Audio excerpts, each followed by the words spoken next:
Добрый день, наши дорогие зрители! Здравствуйте, уважаемые родители, учителя, ну и, конечно же, наши любимые абитуриенты. Сегодня на связи Башкирский государственный аграрный университет, и мы продолжаем в прямой трансляции говорить про факультеты, потому что такое важное мероприятие, как День открытых дверей, в этом году мы проводим онлайн, и поэтому сегодня вы, дорогие зрители, не отходя от экранов, можете узнать все про механический факультет, самый сильный, самый мужской и самый крутой факультет. Также, дорогие друзья, не забывайте присылать нам вопросы в чат трансляции вниз. Мы обязательно сберем эти вопросы, постараемся на все из них ответить.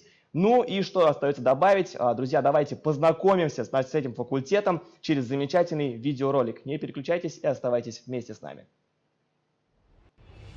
Министерством высшего образования СССР 24 июня 1950 года был издан приказ об открытии в сельскохозяйственном институте факультета механизации сельского хозяйства. На факультете реализуется многоуровневая модель обучения, включающая в себя 3 направления бакалавриата и магистратуры: агроинженерия, профили технические системы в агробизнесе, технический сервис в ВПК, производственный менеджмент. Эксплуатация транспортно-технологических машин и комплексов, профиль автомобили и автомобильное хозяйство. Наземные транспортно-технологические комплексы. Направленность программы – дорожно-строительные машины и оборудование. И 2 направления аспирантуры и диссертационный совет по защите кандидатских и докторских диссертаций, технологии и средства механизации сельского хозяйства, технологии и средства технического обслуживания в сельском хозяйстве. На кафедрах факультета имеются современные оборудованные лаборатории, учебно-научный центр, инжиниринговый центр, студенческое и конструкторское бюро, малые инновационные предприятия. На факультете используются интерактивные формы обучения и налажена связь с производством. Высококвалифицированный коллектив факультета работает с цифровыми системами в растениеводстве, животноводстве и на автомобильном транспорте, над внедрением точного земледелия и дистанционного спутникового мониторинга, 3D-моделирование и прототипирование современных технологий по обслуживанию, ремонту и восстановлению машин.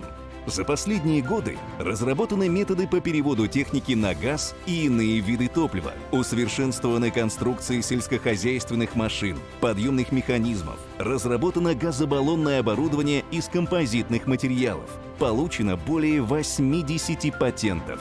Факультет сотрудничает со странами ближнего и дальнего зарубежья, где студенты и преподаватели проходят практику и стажировку по вопросам совершенствования конструкций, ремонта и восстановления сельскохозяйственной техники.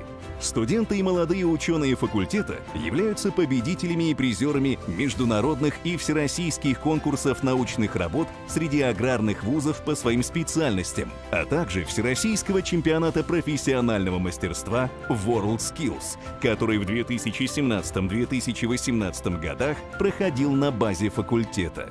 Студенты факультета имеют возможность занятия научно-исследовательской деятельностью, а также получения квалификации тракториста-машиниста и водителя категории «Б».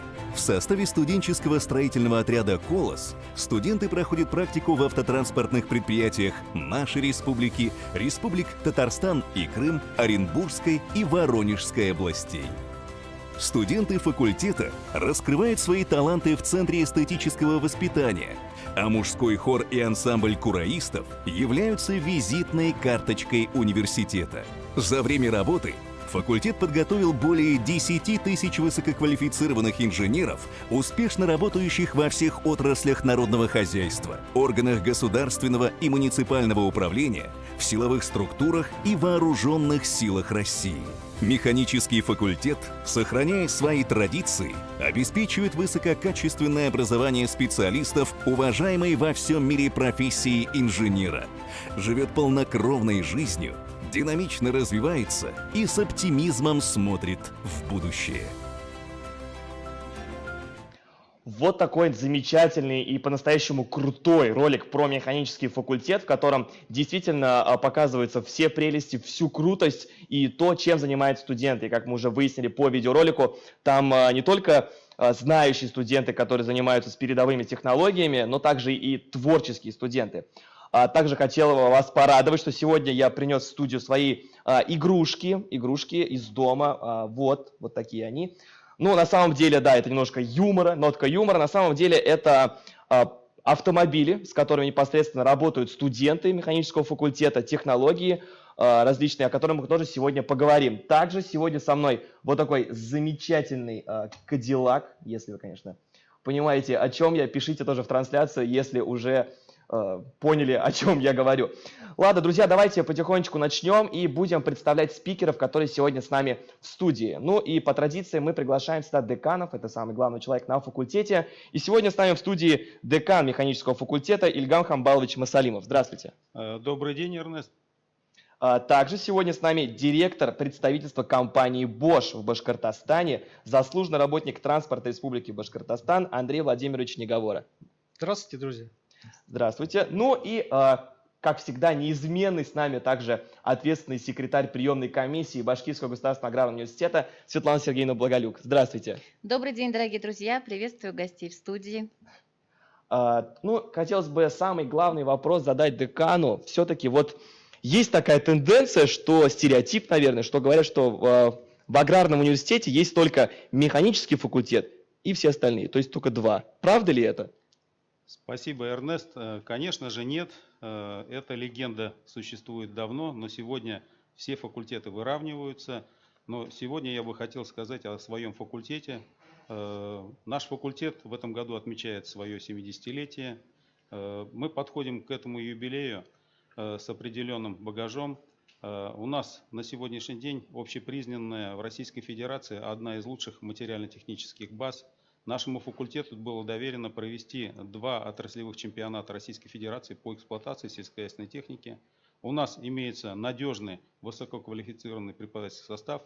К нам идут активные, целеустремленные молодые люди, чтобы получить знания, получить профессии, те, которые мы даем, те рабочие профессии, которые мы также даем ребятам во время обучения. Те, кто хочет заниматься спортом, кто любит заниматься художественной самодеятельностью. Ну, это мы уже, судя по ролику, поняли, какие у вас крутые студенты обучаются на факультете. Ну, ребята интересные, ребята активные, и самое главное, они желают понять, каким же образом можно поднять производительность труда. Это и в автомобильном транспорте, это и в растениеводстве, и животноводстве, в любой сфере нашей экономики. Спасибо большое. Также, друзья, кто только присоединился к нашей трансляции, я хочу напомнить, что вы можете задавать вопросы про механический факультет в чат трансляции. Мы обязательно разберем их и ответим на ваши вопросы. И также хотелось бы поинтересоваться, есть ли уже из присутствующих на нашей трансляции люди, которые были и на предыдущих трансляциях. Хотелось бы знать своих постояльцев, которые в будущем вполне возможно, что поступят к нам в университет. Ну ладно, давайте посмотрим в чат. Уже, мне кажется, есть вопрос. Да.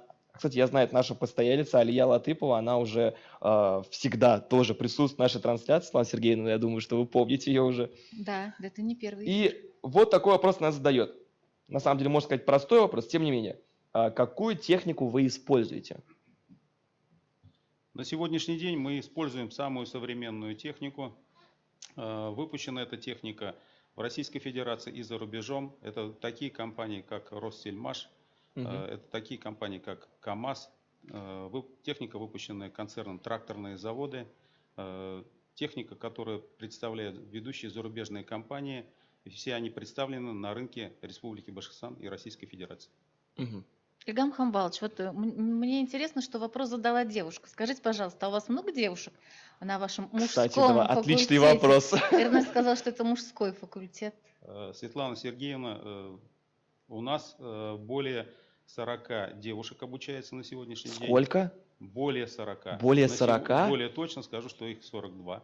42, вы прямо поголовно ведете учет? У нас есть такое Строгий понятие портрет На вес наших золота. студентов. Знаем, сколько семейных, сколько иных категорий студентов.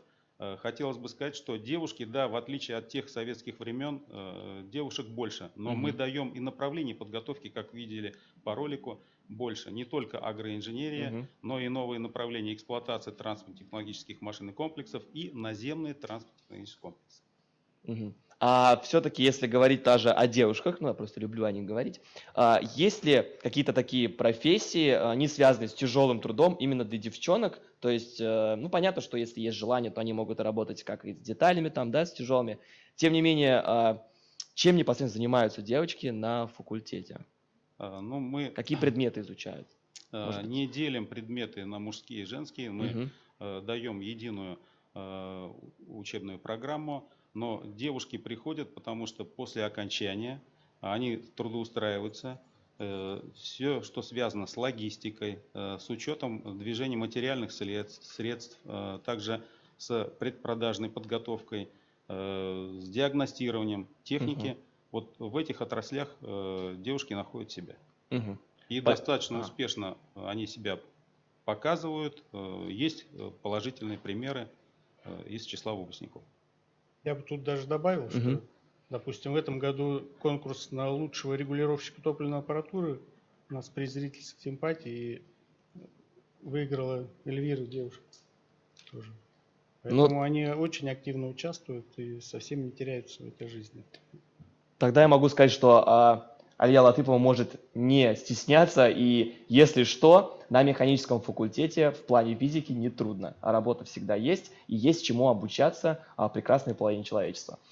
Так, давайте двигаемся дальше. Хотелось бы поговорить с вами, Андрей Владимирович, по поводу трудоустройства, потому что на каждой трансляции очень много абитуриентов и студентов, которые приходят, которые возвращаются к нам после колледжей, они интересуются трудоустройством, куда они могут пойти. После окончания непосредственно какие-то примеры хотелось бы услышать, куда могут пойти. Несмотря на то, что я 27 лет уже преподаю в университете, я еще тут выступаю как работодатель, потому что при нашей кафедре действует представительство фирмы Bosch уже 21 год. Мы занимаемся ремонтом топливной аппаратуры. И, конечно, очень много студентов проходят и практику через наше предприятие, ну и приходится непосредственно работать с ними. Но я бы так сказал, что механический факультет, он готовит людей к работе с техникой, а машины используются в любом производстве. Ну, понятно, Это да. и на заводах, и на химических заводах, и в больших парках или еще где-то. Поэтому выпускник нашей именно специальности, он востребован во всех отраслях народного хозяйства. Мгм. И даже дома тестю, когда он машину починит, он будет очень-очень... Не зря учился, да, в аграрном обучаться, университете. свою. Поэтому это наиболее, наверное, как бухгалтерия у экономистов, так и механик это в сфере технических профессий, инженерных. Мгм. Поэтому наши выпускники на расхват. Так, Ильгам Халбаш, хотите что добавить? Я хотел только немного сказать о том, что почему, что этому способствует. Ну, во-первых, нацеленность учебной программы. Во время обучения мы даем возможность познакомиться с современными программными продуктами. Все ведущие технические вузы Российской Федерации используют их в процессе обучения. Это также используется и у нас на факультете. Это Компас 3D, это APM Вин-машина, это программный продукт компании SolidWorks, ANSYS. Все то, что позволяет быть на уровне. Мы самое главное настраиваем наших молодых людей на то, что они будут руководить работой коллектива по техническому сопровождению предприятия. А предприятие любое содержит элементы любой техники. Мгм. Спасибо большое. Светлана Сергеевна, так прям слушайте, прям углубленно. Хотелось бы тоже у вас поинтересоваться. Вы какой факультет закончили, и хотелось бы вам перевестись на механический факультет, если вот вернуться, да, в то время студенческое? Ну, с учетом того, что я смотрю здесь такое большое количество техники, конечно, наверное, В то время-то, наверное, такого не было. на комбайне бы я бы с удовольствием попробовала прокатиться. Ильгам Хамбалович, у меня вот такой вопрос. Здесь вся техника, которая представлена, есть ли возможность у студентов во время обучения увидеть все это вживую, попробовать поездить на этом? Светлана Сергеевна, отвечу на ваш вопрос утвердительно. Конечно, мы такую возможность даем и даже обязываем, потому что мы даем ребятам возможность получить рабочую профессию в процессе обучения. Начиная с первого курса они проходят учебно-технологическую практику. Далее проходят заводскую практику на предприятии КАМАЗ. Следующие практики ремонтные, эксплуатационные проходят на базе сельскохозяйственных предприятий, это по направлению агроинженерии. По направлению эксплуатации машинных комплексов, это автомобильные предприятия. Это прямо и девочки тоже могут проходить. Девушки практику. тоже, да, могут проходить. То есть, ну, не только попробовать. Только могут, а обязательно проходят. Обязательно А. проходит. И те тренажеры, которые у нас есть, Светлана Сергеевна, мы даже не откладываем, можем пригласить ребят и в режиме онлайн продемонстрировать, как работает тренажер, симулятор комбайна Акрос, современный комбайн производства компании Россельмаш. Или же тренажер легкового автомобиля. Или же тренажер... То есть все во время обучения мы на занятиях можем сесть за в процессе тренажер. обучения, не откладывая в долгий ящик. Для того, чтобы у ребят была в первую очередь уверенность. Если он сам уверен, то он будет уверенно руководить коллективом. Это, наверное, самое главное. Ну здорово, это не может не радовать, потому что и как парни, так и девчата тоже могут обучаться таким, можно сказать, сложной профессии, потому что это же техника, это же железо, и всему этому могут обучаться девчонки. Это тоже круто. Я бы еще добавил да, здесь, конечно, Игорь Владимирович. что мы давно отошли от каких-то бумажных вариантов преподавания. У нас очень богатая материальная база. И именно тот формат, который предлагает наш университет, это работа с передовыми предприятиями непосредственно на территории университета. У нас 9 малых инновационных предприятий, из них 4 на мехфаке. Мгм. И они очень активно сотрудничают. Вот, кстати, хотелось бы уточнить, вот Алия снова спрашивает, какими компаниями вы сотрудничаете? Вот, может быть, Ну, что касается конкретно. конкретного предприятия «Башдизель», которое Мгм. на кафедре трактора и автомобиля, а сейчас автомобили машино-тракторном комплексе расположены, то Мгм. это компании Bosch, Denso, Delphi, Моторпал, Ногинский завод топливной аппаратуры, Алтайский завод прецизионной. То есть можно сказать, что после окончания они, получается, студенты могут целенаправленно идти в эти компании и получить там Конечно. место работы? Мы даже более того предлагаем им от каждой этой компании разные программы, которые они участвуют, Мгм. и сразу ориентируются дальше на трудоустройство. Мгм. А формат взаимодействия с этим компаниям позволяет нам показывать разные Ох ты. передовые образцы, допустим, диагностических приборов. Это Хотелось бы поподробнее про это тоже послушать, потому что очень интересный аппарат. Да, вот.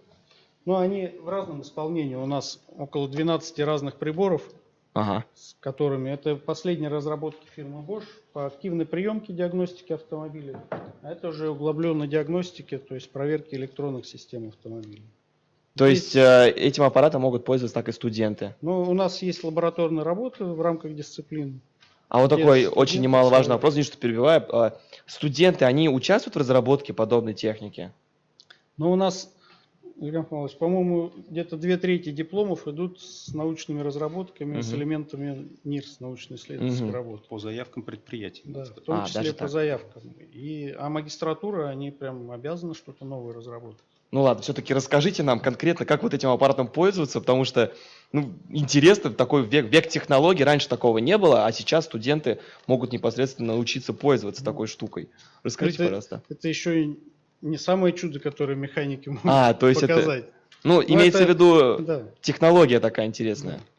Поэтому вот в каждой машине есть свой блок управления, Мгм. который электронный. И с ним надо связаться, чтобы прочитать ошибки. Вот есть специальное оборудование, которое позволяет связаться с машиной и спросить, что у вас неисправно. В зависимости от качества изготовления, от фирмы, мы поймем, что машина скажет, или не поймем. На сколько процентов это, как сказать, облегчает работу, чтобы обнаружить проблему в машине, неисправность? Может, пример там 90? Есть такая история, что пришел очень умный человек починить машину. Один раз стукнул молоточком, машина заработала. Он говорит, сколько стоит? Он говорит, 10 тысяч рублей. Он говорит, вы же один раз Мгм. стукнули. За то, что я стукнул, говорит, 1 рубль, а 99 999 за то, что я знал, где стукнуть. Ах, вот как. Вот диагностика показывает, куда стукнуть.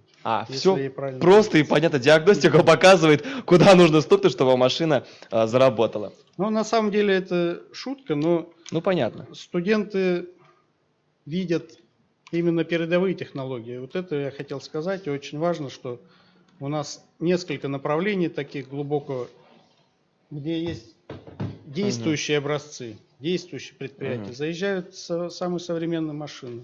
самые современные комбайны, есть наблюдение там дистанционное, оперативный мониторинг технического состояния.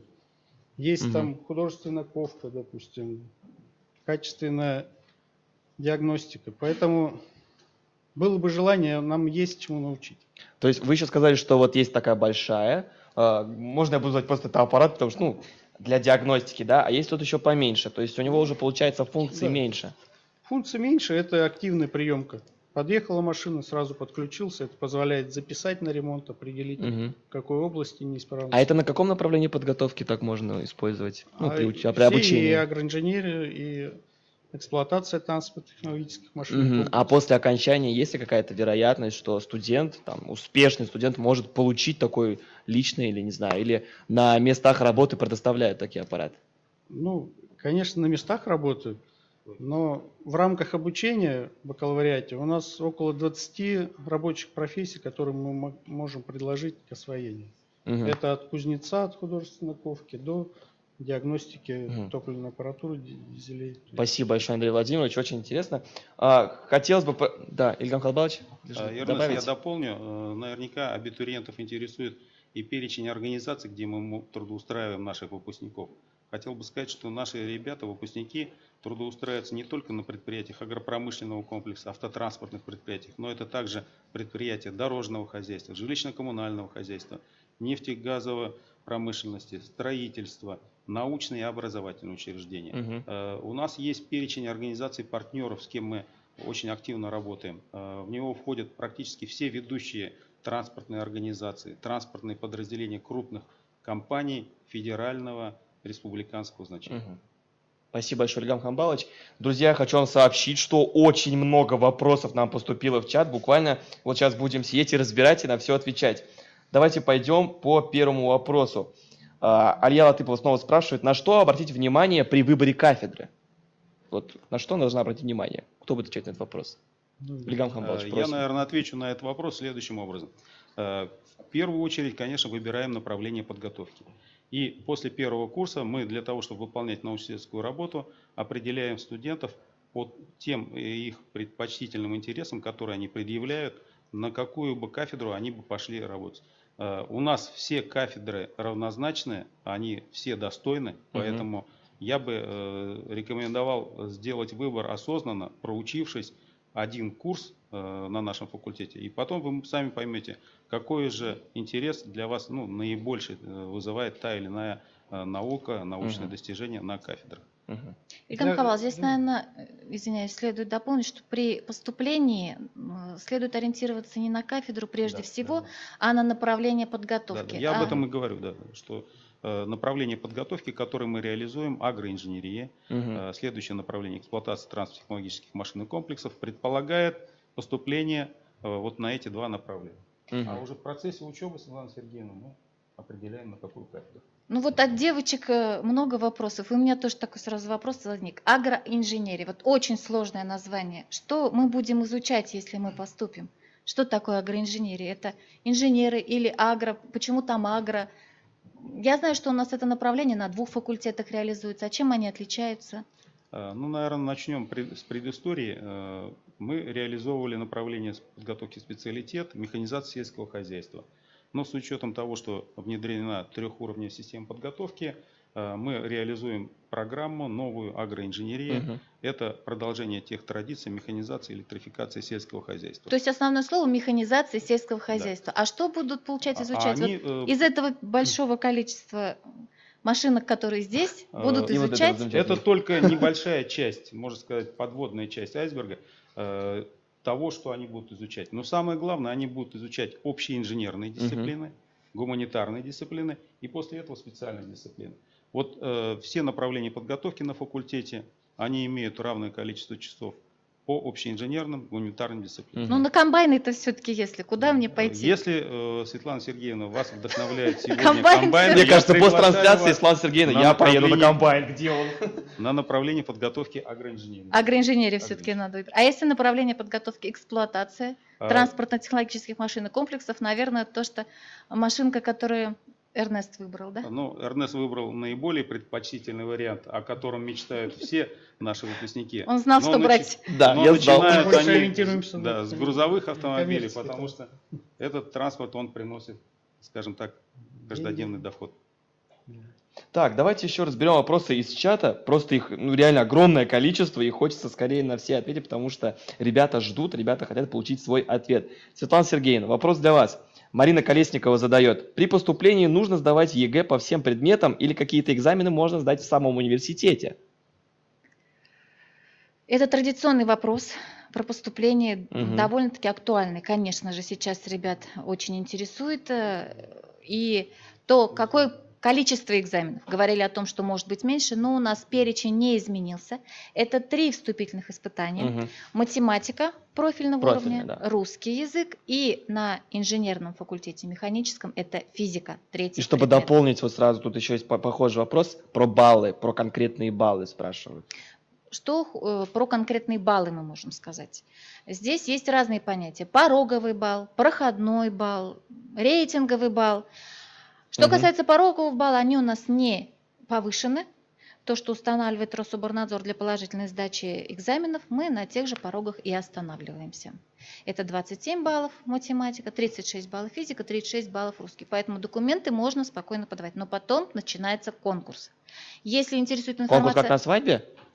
Ну, практически да, только Практически. веселье поменьше, очень напряженная обстановка, родители, дети волнуются, и для этого нужно смотреть, изучать сайт, Мгм. чтобы волнений было меньше, там вся прозрачная картина, и тогда уже конкурсные баллы – это тот рейтинг, который выстраивается в этом году. А если вот интересно, какая картина была в прошлом году, можно посмотреть на сайте с 2015 года и построить для себя картину, как же все-таки конкурсная ситуация складывается. Какие-то года, может быть, лидеры появляются среди направлений подготовки. Может, один год среди абитуриентов популярна эксплуатация транспортно-технологических машинных комплексов, другой год наземные транспортно-технологические комплексы. Ну, вот это Мгм. надо следить. Информация на сайте очень много, надо обращаться к сайту. Светлана Сергеевна, вы прекрасны. Как всегда, четко, по факту, Благодарю, все Эрнест. кратко ответили. Да, Я да, конечно. добавлю, в любом Ай, случае мы Владимирович. ждем всех с баллами, Мгм. но баллы всего лишь регулирует же у нас бюджетное поступление, правильно? Да, вот про баллы. У нас сейчас вообще баллы это стало ключевое слово. Почему? Скажу. Баллы, во-первых, баллы повышенные, есть у нас теперь такое понятие, за повышенные баллы можно получать высокие баллы, повышенные стипендии. Мгм. Кто поступил на первый курс, могут получать повышенные стипендии. Это у нас одна из преференций для абитуриентов. Еще есть баллы у нас, за которые можно в течение года, да, собирать на Олимпиады, это баллы дополнительные. То есть ребята- за ага. общественную работу, то есть это тоже То есть Дополнительные школьники, которые баллы. участвовали где-то непосредственно в других Тех мероприятиях, же баллы олимпиадах, которые добавляются. проводил, допустим, наш факультет на предыдущих днях открытых дверей по математике. Ну, по- это есть и золотая графике. медаль, это есть достижение в спорте, в общественной жизни тоже. Ну ладно, давайте еще пару вопросов разберем, потому что прежде чем мы перейдем к разбору видео вопросов, нам для начала нужно разобрать чат, потому что он буквально разрывается. Еще очень много вопросов не разобрали. Давайте сразу объединим два вопроса Артура Епарова. Добрый день. Хотелось бы узнать, какие условия проживания для студентов, нуждающихся в общежитии, и можно ли выбирать общежитие для проживания независимо от факультета, и какова стоимость проживания в общежитии на первый учебный год? Спасибо, Артур. Ильгам Разрешите, Хамбалович? Эрнест, я Да, отвечу конечно, на с этот удовольствием. вопрос. Стоимость проживания у нас в общежитии за год 5000 рублей. То есть мы посчитали, это порядка 20 рублей. Вот вчера мы только об этом Да. говорили на Да.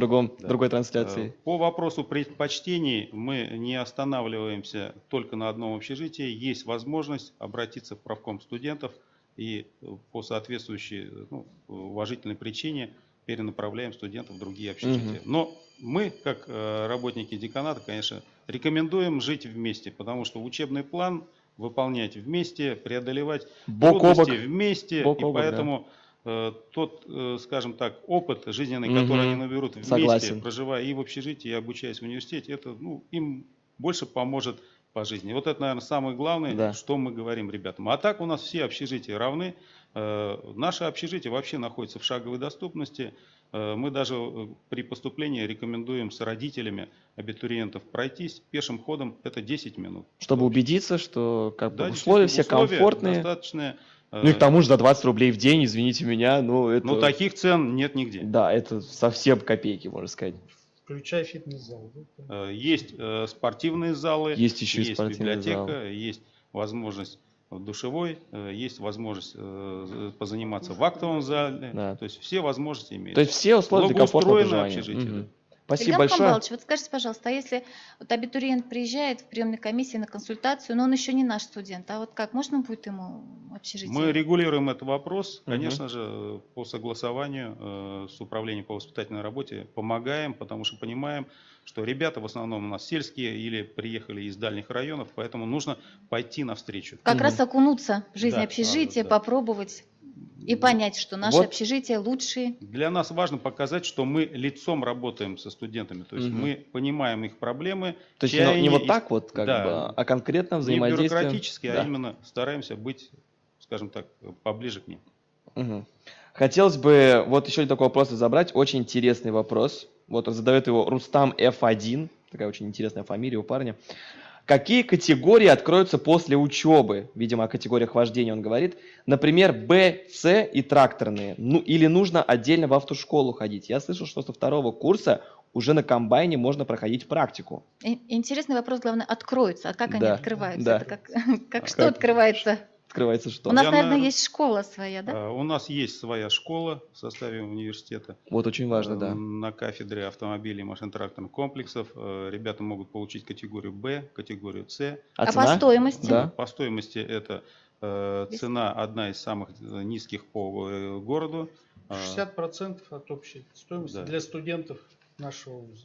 И Ну, в общем, можно сказать, что это наравне с 20 рублями просто, там, как в общежитии. если посчитать, то да, действительно. И вторая часть по трактористам-машинистам, хотел бы сказать, что да, мы даем возможность получить бесплатно категории То есть трактористов-машинистов. бесплатно можно Да. получить категорию? ДЕФ. Бесплатно для студентов механического факультета. Мне кажется, Рустам сейчас очень обрадовался, да, Андрей Владимирович? Это машинист и тракторист. Ага. Мгм. Как А. раз та целенаправленная категория, которые действительно по призванию пришли, хотят заниматься и могут бесплатно получить водительское удостоверение. Причем- Это замечательно. Уже начиная со 2-го курса они могут работать летом целенаправленно на уборке, на комбайне. То есть они, обучаясь, могут уже летом сами трудоустраиваться, потому что это очень востребованная, наверное, сейчас профессия. На сегодняшний день это самый такой востребованный участок. Дело в том, что мы ведем данную работу по согласованию с Министерством сельского хозяйства Республики Башкортостан. И хотел бы добавить, пользуясь возможностью, за время работы ребята не только могут заработать финансовые средства, они могут принять участие в конкурсе на лучшего оператора зерноуборочного комбайна. У нас есть два примера. В 2017 и 2018 годах наши студенты завоевали первое место в этом конкурсе и получили бесплатно автомобиль «Шевроле Нива» из рук главы Республики Башкортостан. «Шевроле Нива»? Нива. Ну, уже «Шевроле». Уже Понимаешь? «Шевроле». А вчера была другая, вчера была простая пятерка. Вот они, преимущества-то открываются на каждом факультете. Ладно, спасибо. Андрей Владимирович, хотели добавить? Ну, кроме того, что стройотряд у нас есть они выступают как операторы, они еще очень много работают и в автоцентрах на практике. У нас есть практика по заказам на заводы, на КАМАЗ у нас очень много лет ездили студенты. На КамАЗе, правда. Да, у нас есть договор с ТТСом, допустим, нашим, где тоже студенты идут на практику летом, работают там или инженером по приемке, или просто в ремонтной зоне. То есть даже в летний период наши студенты на факультете не Да. отдыхают, получают навыки, изучают Я вам так скажу, профессию. Светлана Так Сергеевна, скажем, когда да. студент едет на КамАЗе, это даже не, как бы не работа, это скорее кайф. Я даже Какой скажу, сейчас Статус студент, да? повышается. Какой студент может позволить себе ездить на КамАЗе? не только летом, а студенты умудряются, конечно, подрабатывать, но и круглогодично. КамАЗ это тебе не Совмещая Кадиллак. учебу, да. процесс Это- да. работы. Тем И более, хотел бы, Эрнест, можно добавить, это делать в стенах университета.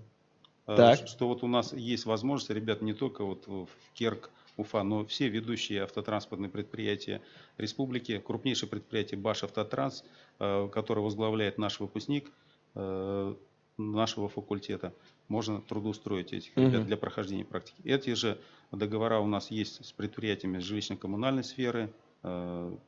Далее такие же договора у нас со всеми ведущими сельскохозяйственными предприятиями. То есть, Ильгам Хамбалович, я уточнить хотел. Трудоустроить, это значит, уже начиная с практики, у них открывается трудовая книжка, у них будет стаж работы, и по окончанию у них большие преимущества, конкурентоспособные будут. Светлана Правильно я Сергеевна, понимаю? абсолютно правильно вы подчеркнули. Да, действительно, это сильное конкурентное преимущество, потому что уже начиная со второго курса, когда они приходят на практику, им открывают трудовую книжку, и они делают официальное перечисление, то есть они официально трудоустроены, и по окончанию уже 4-го курса они имеют полный карт-бланш, именно преимущество перед другими выпускниками. Ну, я не знаю, это, по-моему, очень круто. Светлана Сергеевна, как вы думаете? Я считаю, что это прекрасно для тех, Феноменально. да, для тех, Как бы кто сказал, хочет посвятить себя профессии, сразу в нее вливаться с первого курса.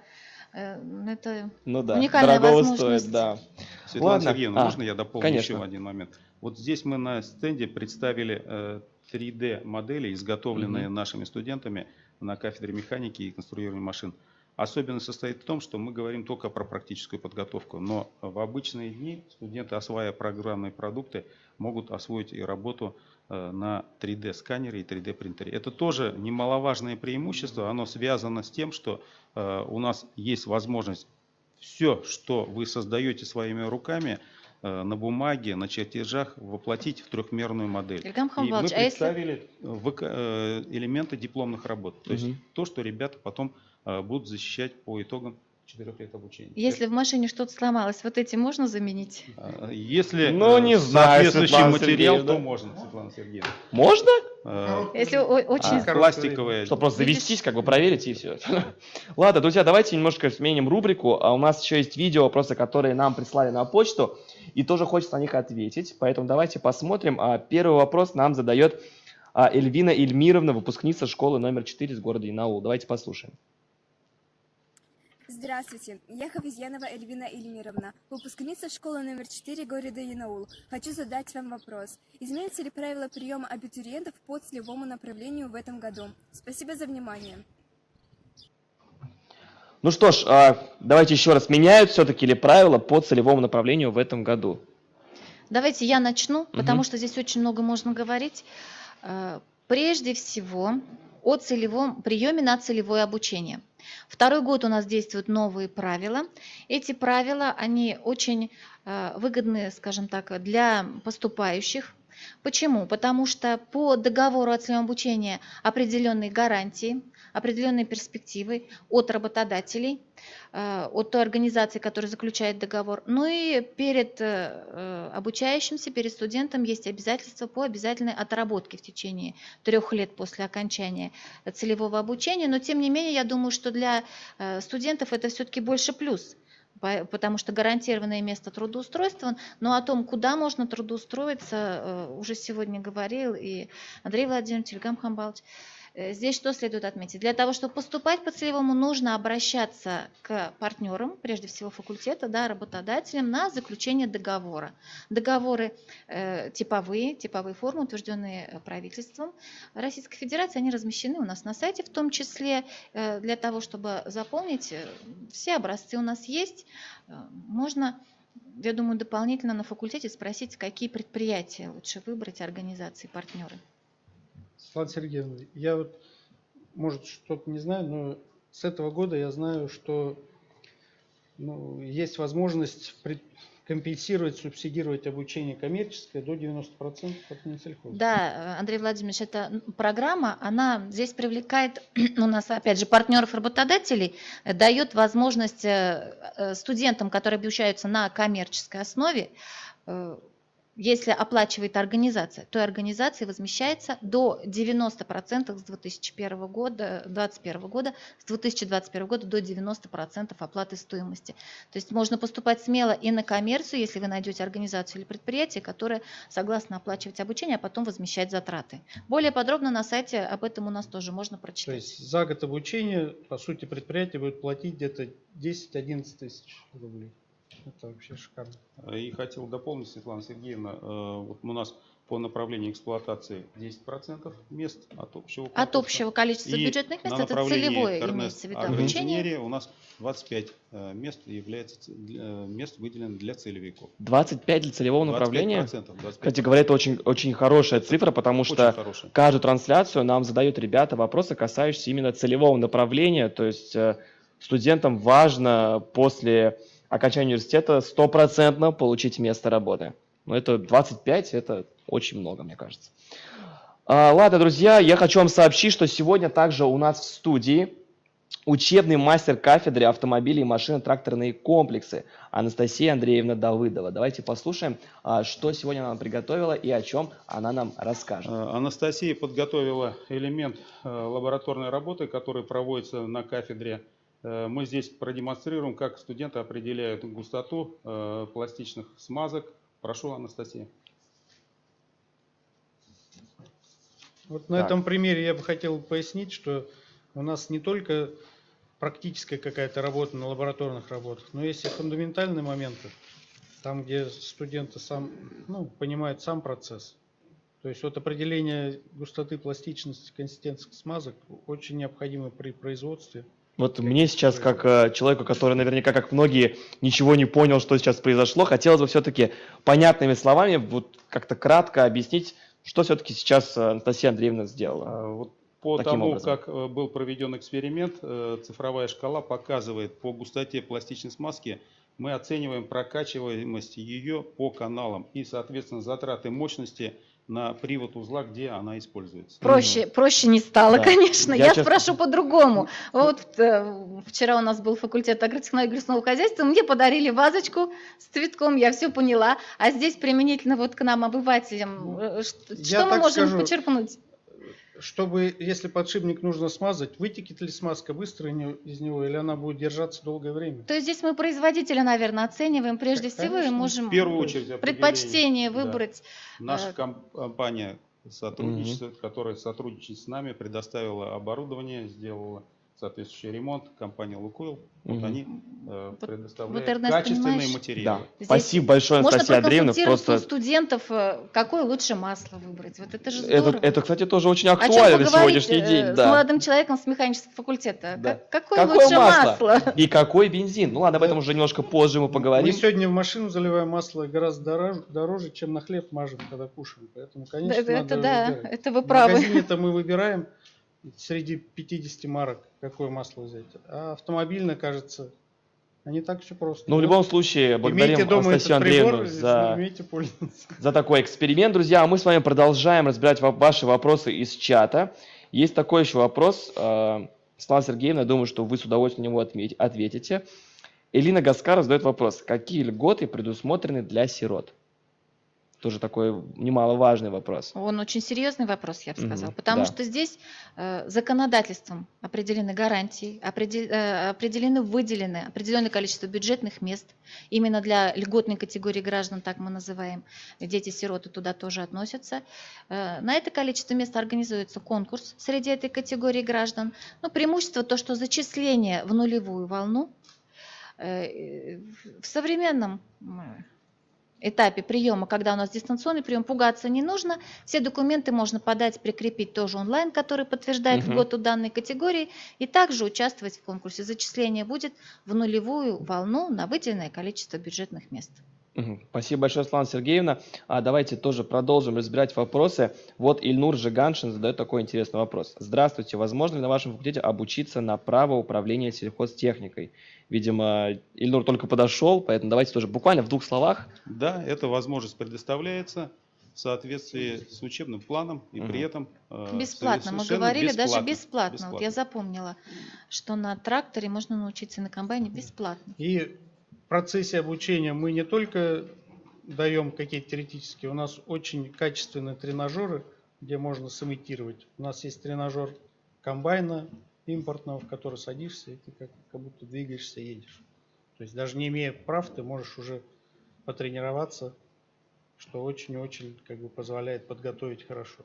Мгм. Андрей Фактически Владимирович, у нас стопроцентная сдача. Вот, А вот если вдруг эпидемиологическая ситуация изменится, и все-таки мы будем очно вести прием, можно будет абитуриентам прийти и на тренажере прокатиться, на комбайне, на Нет автомобиле? никаких проблем, Светлана Сергеевна. Мы всегда в рады рамках и открытых дверей мы катаем. все это проводим без проблем. А когда проходил у нас вот это вот... Отраслевой чемпионат Отраслевой Российской чемпионат. Федерации, мы буквально за 3 дня порядка 1700 детей провели. Ну, естественно, не все, но большая часть ребят, я думаю, это еще выстрелит. То есть Это они очень еще внушающая вспомнят, как цифра. на Россельмаше, Не на только тракторе. ребята, с удовольствием девчонки катались на тракторах, причем колесо ростом с них. Они- Да, я скажу, что даже я бы сейчас с удовольствием бы сел бы на трактор, да и поехал бы куда-нибудь в Чешмы. Причем это школьники приходили спокойно. Сейчас управление современным трактором настолько легкое, что Мгм. можно, правда, легковой автомобиль переехать случайно. Но зато да, габариты, когда смотришь на трактор, понимаешь, что... Эрнест, когда затронули разговор про габариты, я приглашаю вас в аудиторию, где у нас и представлены энергонасыщенные трактора семейства Кировец. 6 ноября в прошлом году мы открыли торжественно этот класс.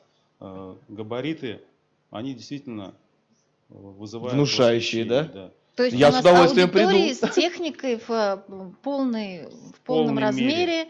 Все Всё имеется. это Ребята, не С масштабные Сергеем идем за модели. компанию вместе смотреть. Идем кататься на комбайне, И, я так поняла. Я же уже воспринимайте просила наш жест, сегодня. мы показали сегодня модель только для того, чтобы показать, что у нас есть они в реальную, натуральную величину. Приходите, конечно же, Мгм. всем покажем и объясним. Это преимущество нашего факультета, что мы не по плакатам, не по книгам обучаем, но все это вживую имеется на факультете. И практически на каждой кафедре, в каждой аудитории новая современная техника. Касается это или сельскохозяйственной, или же техники, связанные с 3D-моделированием, или же с топливной аппаратурой, с диагностированием, Ой, сколько слов восстановление, сложных. ремонт. Ну, поймите правильно, все, что Ну, связано понятно. с железом.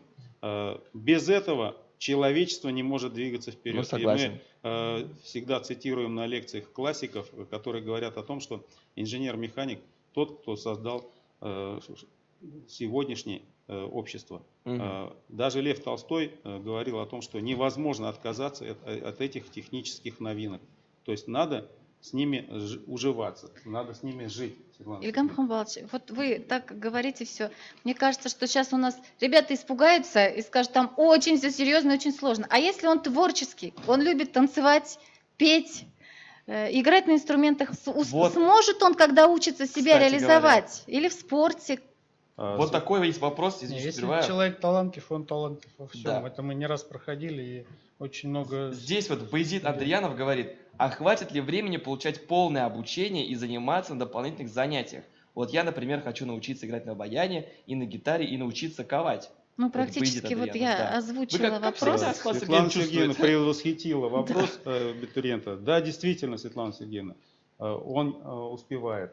Есть у нас положительные примеры. Молодые ребята, кто активно занимается и в Центре эстетического воспитания, и в спортивных секциях. Эти секции работают в университете бесплатно, это самое главное. Многие студенты являются основой сборных команд Республики Башкортостан по различным видам. Наши творческие коллективы известны во всей Российской Федерации и за рубежом. Хотелось бы отметить, что за годы работы факультет воспитал очень много известных талантливых людей. Я только назову некоторых из них. Это главный тренер хоккейной команды Салават Юлаев Сергей Михайлович Михалев, выпускник нашего факультета. Среди наших выпускников были премьер-министры Бакиев Рим Сагитович, вице-премьеры Тимиргаль Ильдар. Но это то, к чему можно двигаться. При этом они умудрялись активно заниматься и спортом, и То есть можно все успеть, можно смело Все можно успеть. У нас поступать, есть и вы хороший будете стимул поддерживать. для ребят, Светлана Сергеевна. Это возможность получения повышенной стипендии. Вот И многие за танцы, и коллеги за песни. улыбаются, да, но я бы можно хотел, получать стипендии. Так, я даже зачет получил если однажды. вы Это здорово. себя проявили, то до 25 тысяч рублей доходит стипендия, повышенная стипендия у студентов, кто активно проявил себя и в учебе, и в спорте, и в самодеятельности, в общественной жизни. Вот эти ребята, они все поддержаны. Вот мы представляем сегодня Эрнеста, он представитель именно Отделение такой же конферанс, да. плеяды. Вот. Многие ребята прошли, Мгм. они являются костяком, и на них, естественно, опираемся мы. Мы самое главное, Светлана Сергеевна, знаем, что эти ребята после завершения не только починить дома неисправность или, допустим, помочь соседу, но он еще и по жизни будет активным человеком, к которому будут обращаться друзья, коллеги, провести мероприятие, оценить то или иное действие. Не Ну вот, секрет, кстати, у нас ага. в республике Я это тут очень как активная работодатель тема. хотел маленько, все равно мы готовим механиков, а не баянистов. Поэтому мы очень приветствуем нашу активную, Можно такую даже взаимовыручку. Вы спортивную, да. научите быть их И механиком, мы а они их научат очень вас играть уважаем на и баяне. поддерживаем. Но давайте, ребят, не забывайте, что вы приходите на мехфак. И Ладно, вот такой интересный вопрос задает Динара Мингажева, в принципе, по такой же теме. И какие культурно-массовые мероприятия проводятся у вас на факультете?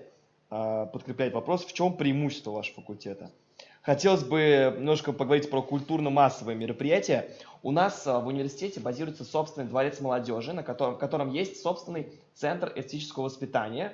В нем есть аж 14 творческих направлений. То есть это направление как и музыкальные, как и танцевальные, как и КВН-команда, как и другие различные, как хураисты, вокально-инструментальный ансамбль, в общем, многие другие. Конкретно я занимаюсь на отделении конферанс, я являюсь ведущим мероприятий университетских. И, кстати говоря, буквально в том году в нашем университете проходил фестиваль, всероссийский фестиваль художественной самодеятельности «Студенческая весна» среди вузов Минсельхоза России. То есть к нам приезжало порядка 40 аграрных университетов со всей России. И среди всех этих замечательных университетов наш университет занял первое место среди художественной самодеятельности. То есть это говорит о том, что у нас есть возможность не только заниматься под крутым руководством наших педагогов, тренеров, своим любимым делом, да, сейчас мы говорим о хобби, но и получать незабываемые эмоции и впечатления именно от творческой жизни. То есть это не может не радовать, что в нашем университете студенты могут не только получить крутую специальность, перспективную специальность, место работы, но также во время студенческой жизни они еще могут круто развить себя именно в творческом направлении. Эрнест, давай я добавлю Конечно. здесь. Вопрос был о том, какие культурные мероприятия проводятся. Да, вот. Начнем с того, что поступая на первый курс, сразу Ой. начинаем вовлекать в культурную жизнь и проводим смотр первокурсников. Это самое Но любимое. до этого мы начинаем подбирать кадры с абитуриентов. И у нас проходит, вот сейчас мы возобновили, в этом году провели конкурс «Новое поколение». Это конкурс талантов среди школьников. В этом году у нас прошел такой интересный конкурс. Мы там отобрали себе лучших ребят и ждем, что они пополнят наши ряды талантливых творческих ребят. А Ну я бы и- еще добавил культурным мероприятиям. Это научные сессии студентов, которые мы постоянно проводим. Это участие в развитии разных стартапов, и участие в грантах. У нас выигрывают гранты и президента нашей республики, и российские Вот, гранты. кстати говоря, о Тоже стипендиях очень хотелось бы поговорить, потому что здесь такой интересный вопрос от Элины Гаскаровой. Рассматриваю механический факультет для поступления. На какую стипендию можно рассчитывать? Есть ли повышенные? Вот, кстати говоря, эти два вопроса связаны сейчас. Вы предоставляете Там помощь есть студентам? вопросы от парней вообще, только девчонки. Ну да, есть. Вот Баязид недавно про баян спрашивал. То есть есть Ильнур Жиганшин. Вот сейчас конкретно Елена Гаскар разберем. Предоставляется ли помощь студентам по трудоустройству и на какую стипендию можно рассчитывать? И про повышенные тоже. Про помощь в трудоустройстве, конечно же, мы оказываем этом, да, мы помощь, говорили мы уже. об этом говорили. Конкретно Высокий цифры, процент цифры. трудоустройства на уровне 82% по итогам по выпускникам прошлого года. Хотел бы сказать по размеру стипендии. Повышенная академическая стипендия, она базируется на основных таких моментах, что необходимо сдать сессию только на отлично. Размер академической стипендии составляет 2894 рубля на сегодня, если вы обучаетесь только на отлично. 1900 рублей, если на хорошо и отлично. Социальная стипендия составляет 2895 рублей, что является хорошим подспорьем. Ну и в дальнейшем, как я говорил, 10% от общего количества успешно сдавших сессию могут претендовать на повышенную академическую стипендию. Кроме этого, особенность нашего факультета, Светлана Сергеевна, это направление подготовки эксплуатация транспортно-технологических машин и комплексов является приоритетным направлением подготовки, поэтому отдельной категорией правительство Российской Федерации поддерживает повышенными стипендиями. Кроме этого, имеются повышенные стипендии по линии правительства Российской Федерации, президента Российской Федерации, главы Республики Башкортостан и именная стипендия профессора Ланга Александра Петровича. Это для... А вот максимум, Имеется, Ильгам да, Хамбалович, сумма. максимум, какой мы можем Максимум по получить? итогам текущего года, коллеги, 26 тысяч рублей. Достойные? Можно сделать паузу. Достойная 26 тысяч, надо же. А, Да, Андрей Владимирович. Еще есть социальные выплаты в конце года. По итогам года оказывается материальная помощь То есть еще плюс дополнительно, можно да, получить. при предоставлении здорово. соответствующих Продолжать документов. уже не будем. Да, Я здесь да. только добавлю, про стипендию добавлю. То, что на коммерческой, вы вот сейчас, Ильгам Хамбалович, перечислили, это все на бюджетной основе Да, получают. Но на коммерческой основе, обучаясь, не на бюджетной, можно тоже получать стипендии. Это именные стипендии. Это На именные вашем стипендии, факультете вот они именно тоже есть. имени Да. Ланга она Поэтому даже возможна. коммерчески можно Да. претендовать. И про трудоустройство я только добавлю, чтобы не переживали поступающие абитуриенты, студенты. У нас систематизирована эта работа, она ведется постоянно, и функционирует отдел трудоустройства, отдел практик, поэтому здесь бояться не нужно. Работа это целенаправленная. И здесь хотел дополнить, Светлана Сергеевна, каждодневно практически обращаются работодатели Республики Башкортостан с тем, чтобы привлечь наших выпускников. Как я говорил уже выше, очень заинтересованы в наших ребятах ведущие транспортные То есть предприятия. мы подтверждаем те слова, что у нас Да. разносторонние специалисты, и тем не менее углубленно имеют возможность изучать каждую Все технику студенты вживую. выкладывают свое портфолио на сайте университета. Где Каждый работодатель студент, может, да, и работодатель заранее подбирает выбрать уже себе. и сделать. Так, Конечно, подобрать. если вы очень хорошо занимаетесь, хорошо себя Мгм. пиарите в хорошем смысле этого слова, конечно, у вас будет и спрос на вас. Поэтому все от вас зависит. Все в ваших руках. Ладно, коллеги, давайте потихонечку перейдем мы к видео вопросам, потому что их достаточно тоже количество. Вот такой видео вопрос прислал нам Гайнанов Инсаф, ученик 11 класса. Давайте скорее посмотрим. Здравствуйте, я Гайнан Фансав, ученик 11 класса КБУ РИЛИ. Хотел бы узнать, как сильно оснащен факультет лабораториями и ведется ли на них научная деятельность. Все-таки такой замечательный вопрос, Инсаф, спасибо. А вот такой вопрос, как сильно оснащен факультет лабораториями и ведется ли все-таки в них научная деятельность? Ильгам Хамбалович. Спасибо за вопрос. Я, наверное, отвечу следующим образом. Да, действительно, научная работа ведется. Научная работа ведется, потому что у нас имеется представлена вся палитра техники, которая выпускается в Российской Федерации и за рубежом. Имеется современное диагностическое оборудование, имеются современные стенды, станки и оборудование. Общая стоимость только по факультету превышает 70 миллионов рублей. Вот оборудование, которое имеется только по нашему факультету. Ильгам Это- Хамбалович, а внедрение этого есть? Можно научные разработки проводить, а дальше? По что? внедрению, конечно же, внедрение у нас присутствует. Дело в том, что есть свой диссертационный совет, и одним из условий защиты кандидатской, тем более докторской, это внедрение. По результатам работы диссертационного совета только за последние 5 лет у нас больше 5 защит докторских диссертаций преподавателями и порядка 30 кандидатских диссертаций. То есть на Это- факультете тоже это можно? Система отлажена, Да. система работает. 3 научные школы, они общеизвестны и в мире, и за рубежом, поэтому скажем так, не углубляясь в эту тему, могу сказать, что есть желание у молодых, они всегда найдут себя. Вот это, наверное, самое Придя главное. со школьной скамьи, можно начать на бакалавриате, потом продолжить В по той магистратуре, же, и потом следующий по тому же этап профилю аспирантура. и аспирантуру, и Работаем выйти с ведущими, кандидатами, докторами наук, техническими наверное, да? вузами Российской Федерации, МГТУ имени Баумана, МАДИ, МФТИ, ведущие Здесь аграрные можно вузы, продолжать, да. вузы нашей республики. И зарубежные вузы, хотелось бы отметить, активно работаем с Германией, Вот, кстати, с важный Чехией, вопрос, да. Соединенные Штаты, Китай. Преподаватели проходят стажировку. А совершают студенты? выезды. Студенты также по линии отдела по прохождению практик тоже проходят практики за рубежом. Свежие примеры — это Великобритания, Дания, Германия. Ежегодно студенты То есть это проходят- полноценная практика, они могут там Это практика. изучать там технику, работать на ней. Это по длительности Ну, у нас сколько есть, это? как побратимы, есть город Ахен в Германии, где мы работаем с технологическим институтом. Есть предприятие-партнер в Бельгии, Бюхли. Короче Дизель говоря, Центр. очень много стран, с которыми аграрный университет А сейчас непосредственно механически невозможно жить, сотрудничает. потому что интернет Ну позволяет да, да. коммуницироваться очень широко. И То есть мы любой, очень интересуем. любой студент, если у него есть желание, он может проходить практику и получать знания еще и за рубежом. Самый И дальний делиться своими контакт у нас знаниями. был с Перу. Мы очень активно работали Мгм. с дизайнерским и автомобильным факультетом в Перу. Очень переписывались. Вот, кстати говоря, хотелось бы по поводу выпускников и поговорить. Давайте сейчас послушаем выпускника факультета, мы с ним даже однофамильцы, Шарафудинов Марсель. Посмотрим, что он хочет нам рассказать, выпускник вашего факультета. Добрый день, дорогие друзья. Меня зовут Шарафудинов Марсель. Я являюсь выпускником механического факультета Башкирского государственного аграрного университета. За время учебы я смог посетить такие города, как Санкт-Петербург, Москва, Пенза, Челябинск. Также во время учебы мы проходили производственные практики на заводе КАМАЗ. На третьем курсе проходил практику механизатором на зерноуборочном комбайне в ГУСП МТС «Центральная». На четвертом курсе я устроился сервисным инженером в ОАО «АКРСРБ».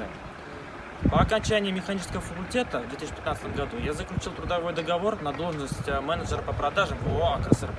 На сегодняшний день я являюсь бренд-менеджером по продажам тракторов. Друзья, я горжусь тем, что окончил механический факультет Башкирского государственного аграрного университета. Тем абитуриентам, которые желают получить престижную, востребованную специальность, настоятельно рекомендую поступить именно на механический факультет. Спасибо. Ну что ж, Марсель, мы тебя поздравляем. Вот таких высот достигают студенты, окончившие механический факультет, и это не может не радовать. Поэтому, друзья, если вы поступаете на механический факультет, знайте, что перспективы у вас просто до небес. Реально, вы можете достичь очень значимых высот. Ладно, хотелось бы разобрать вопрос еще из чата. Светлана Сергеевна, вопрос вот для вас. Руслан Фасхудинов задает. Здравствуйте, хотелось бы узнать, дети-сироты должны платить за общежитие и какие есть за них привилегии? Привилегии, Да, преимущества при обучении. наверное, да. Здесь при поступлении социальные гарантии, которые предоставляются государством для этой категории граждан, мы все их реализуем в полном объеме. То есть все, на что может претендовать данная категория, у нас все это реализовано, все привилегии, все преимущества. Поэтому здесь мы не обижаем. Все, супер. Такой еще вопрос. Хакимов Махмади задает. Вот, Ильгам Хайбалович, слушаем. Здравствуйте, я окончил механический факультет, то есть уже выпускник получается, и он иностранец, и говорит, может ли он поступить на магистратуру? Да, конечно, у нас предоставлена такая возможность. Для всех поступающих разработан онлайн-курс.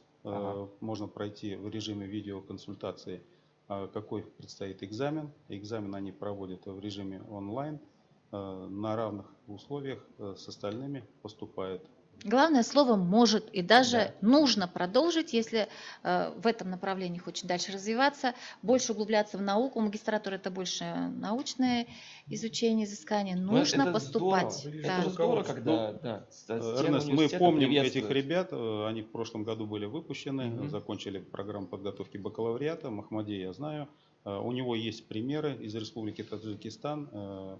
Мирза-Юсуф Ниёзов также завершил программу обучения в магистратуре по агроинженерии. Сегодня работает заместителем директора колледжа в Республике Таджикистан. То есть уже уже Уже начальник. Да, уже Примеры. молодец. Примеры того, как действительно поработав, он сделал свой экземпляр, свою выпускную работу он показал на кафедре. Ну, на самом деле это здорово, когда в стенах нашего университета могут обучаться не только наши, да, ребята там из Уфы, из ближайших районов, также еще и иностранцы. То есть это очень, очень интересно и очень круто, когда студенты могут такое себе позволить. Так, вот такой еще вопрос. Миля Мавлютова задает вопрос. Добрый день, сколько времени проходит практика? По времени, ну, По времени зависимости практика, какая, наверное, да. ну, различные виды практик. Есть практика, которая ограничится один месяц, есть практика, которая ограничится 2 недели. Ну, скажем, есть после первого практика, курса. которая- То После есть- первого курса это 2 недели, после второго курса 1 месяц, и после третьего курса это 2-месячная практика. Угу. Лиля, добавить Да, что-то? у нас есть и распределенная практика, которая в течение года проходит, и такой формат по Мгм. учебной практике. В общем, выходов много, как можно пройти практику и по времени, и по формату. Так, ладно. Кстати, вот сразу вопрос такой.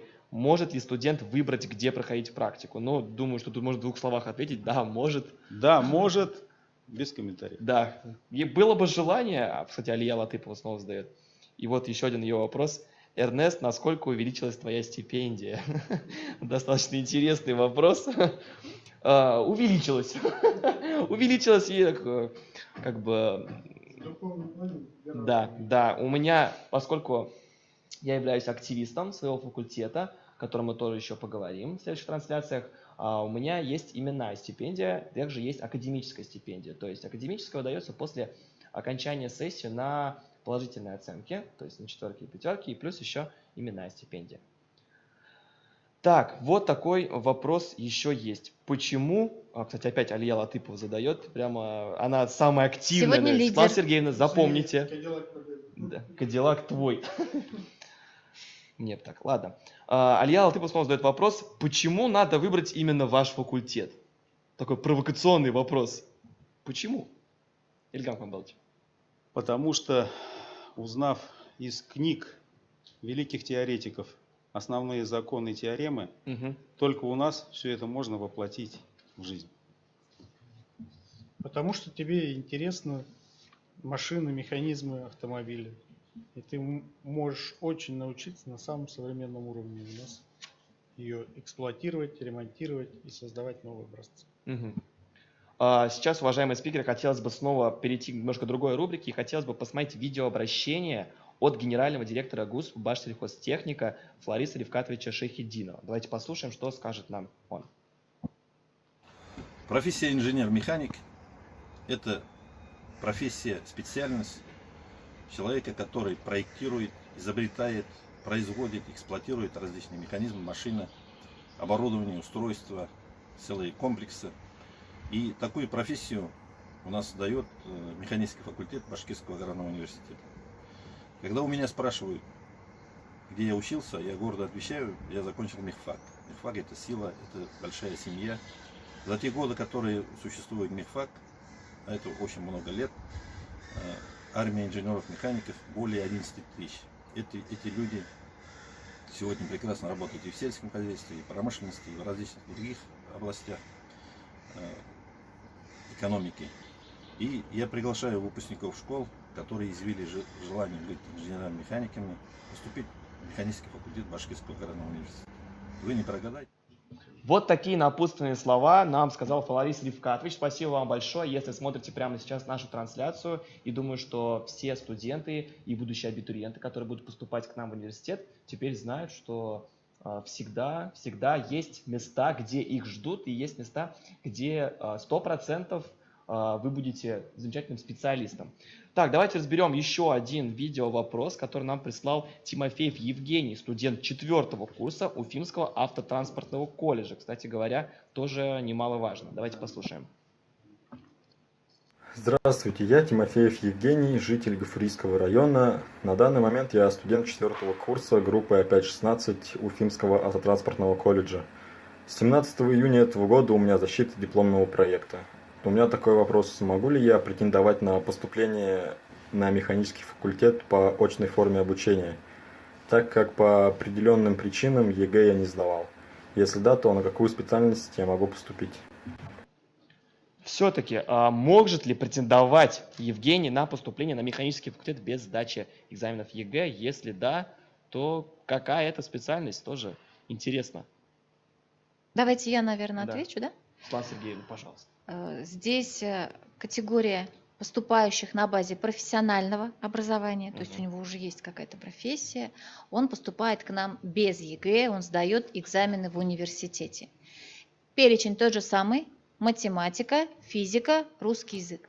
В сегодняшних реалиях это онлайн сдача вступительных испытаний. Но отдельная инструкция у нас размещена. Для этого нужно обязательно пройти во время экзамена идентификацию личности, должна быть видеотрансляция экзамена, но никаких сложностей возникать не должно.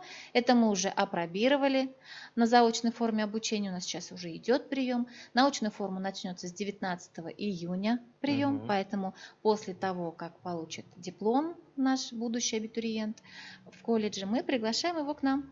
В общем, Евгений, мы тебя ждем. Эрнест, я Да, добавлю. конечно. Евгений представляет Уфимский автотранспортный колледж. Мгм. Хотел бы сказать, что с этим колледжем мы очень плодотворно работаем. Кстати, Ежегодно да, очень важно. более 30 выпускников поступает очно, и порядка 50 человек поступает заочно к нам в университет на разные факультеты, инженерные факультеты. Вот это вот, наверное, ребята, которые уже подготовлены, выбор профессии они сделали уже раньше, поэтому они обучаются более осознанно, и результатов, конечно, достигают они значительно выше. У нас даже есть преподаватели, кто в свое время закончили Уфимский автотранспортный колледж, остались, работают здесь, преподают. То есть даже студенты, которые заканчивают транспортный колледж, как мы уже говорили, не после школы, а после колледжа, они также имеют высокие перспективы и даже больше знаний уже имеют при поступлении. Я думаю, даже стартовые возможности у них выше. Ладно, Ильгам Хамбаевич, скажите, пожалуйста, а вот студенты на вашем факультете, они вот участвуют в каких-то научных деятельностях, может быть, получают грант или имеют возможность выступить где-то за пределами нашей республики, может быть, в Москву направляются?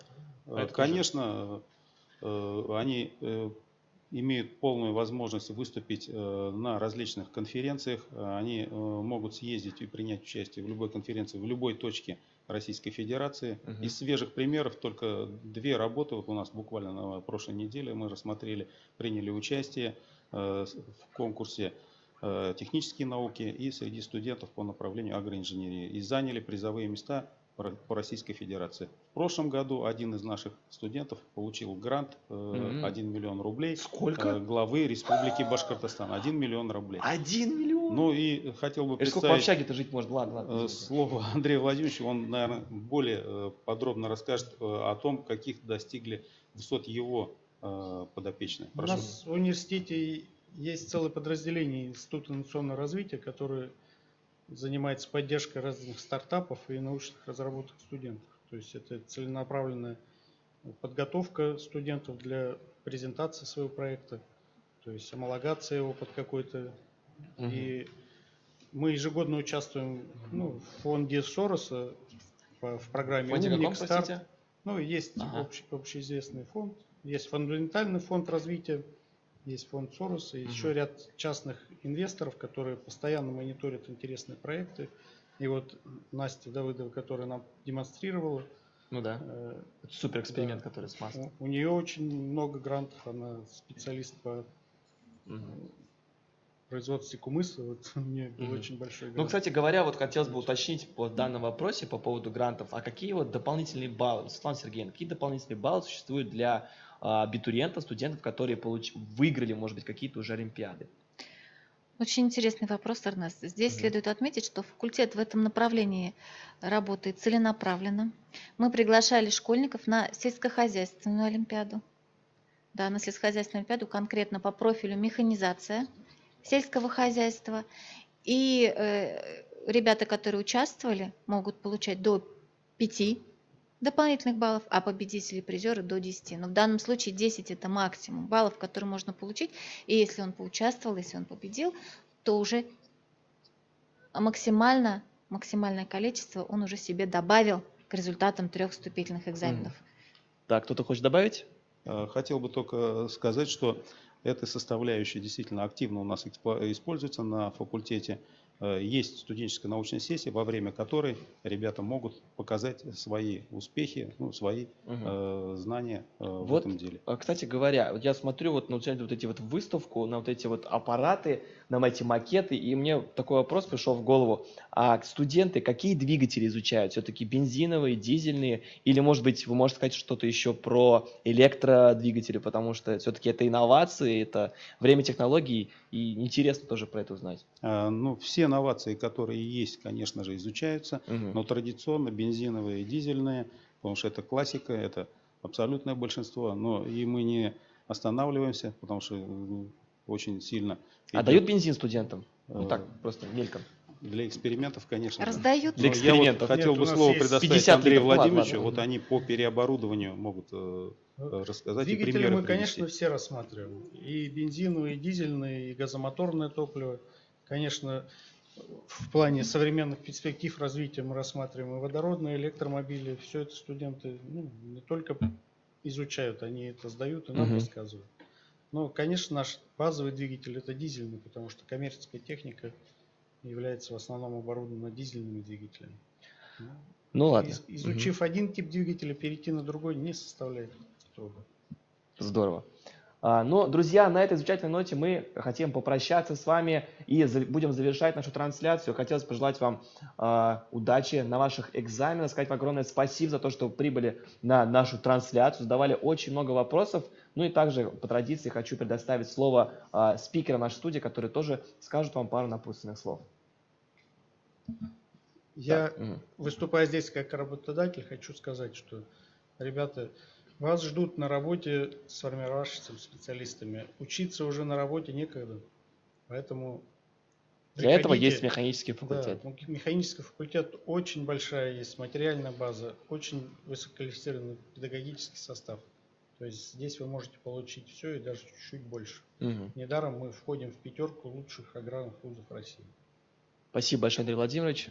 Дополню Андрея Владимировича. Да, действительно, у нас факультет обладает хорошими материальными фондами. Мы даем ребятам возможность знать устройство, конструкцию любой техники. Но самое главное, мы призываем всех быть в социальных сетях. У нас есть свои страницы. Приглашаем. Мы отражаем всю нашу интересную студенческую активную жизнь. Поэтому ждем вас всех. Надеемся на совместную плодотворную работу. Спасибо большое, Ильгам Хамбалович. Светлана Сергеевна.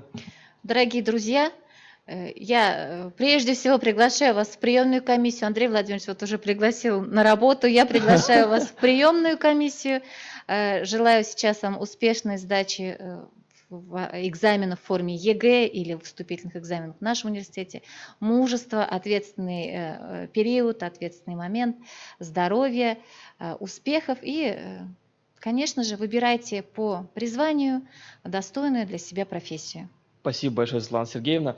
Ну что ж, друзья, я смотрю, что все спикеры вас куда-то приглашают, то есть вам уже пригласили на работу, уже пригласили на факультет, в приемную комиссию, а я в свою очередь приглашаю вас также в ЦЕФ, в Центр физического воспитания. Поэтому, когда вы поступите на механический факультет в аграрный университет, вы знаете, что вам везде рады в нашем университете. И также хочу пожелать вам, чтобы вы подписывались на все наши страницы в соцсетях, на Инстаграм, на группы ВКонтакте, чтобы всегда быть в курсе всех новостей и ничего не упустить. Спасибо вам огромное, что были наши трансляции. Мы желаем вам удачи в экзаменах и будем ждать вас в Башкирском государственном аграрном университете. Спасибо за внимание.